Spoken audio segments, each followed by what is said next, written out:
ত্রয়োদশ জাতীয় সংসদ নির্বাচনকে কেন্দ্র করে কুড়িগ্রাম ৪ আসনে বিরল এক রাজনৈতিক পরিস্থিতি তৈরি হয়েছে। একই পরিবারের দুই ভাই এবার দুটি ভিন্ন রাজনৈতিক দলের প্রতীক নিয়ে ভোট যুদ্ধে উত্তাপ ছড়াচ্ছেন।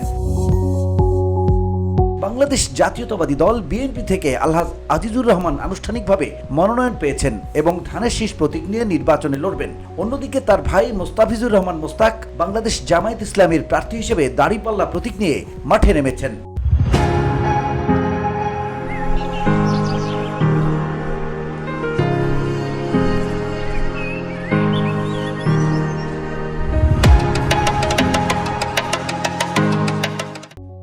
দুই ভাইয়ের রাজনৈতিক প্রতিদ্বন্দ্বিতা ইতিমধ্যে স্থানীয় রাজনীতিতে আলোচনার কেন্দ্রবিন্দুতে পরিণত হয়েছে।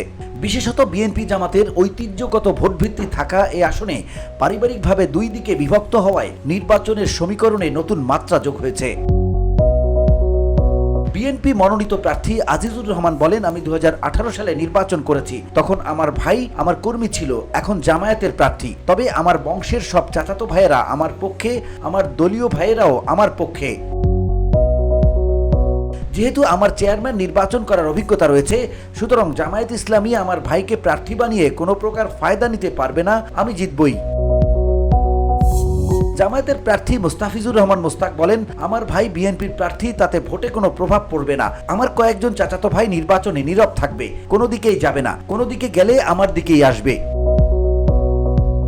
আমি যেহেতু অনেক আগে থেকে জামায়াতের প্রার্থী চূড়ান্ত হয়েছি, তাই মাঠ গুছিয়ে ফেলেছি। জয়ের ব্যাপারে আমি আশাবাদী। স্থানীয়রা বলছে, একই পরিবারের দুই প্রার্থীর লড়াই ভোটারের আচরণে প্রভাব ফেলতে পারে এবং বিএনপি জামাত ঘরানার ভোটে বিভাজনও তৈরি হতে পারে।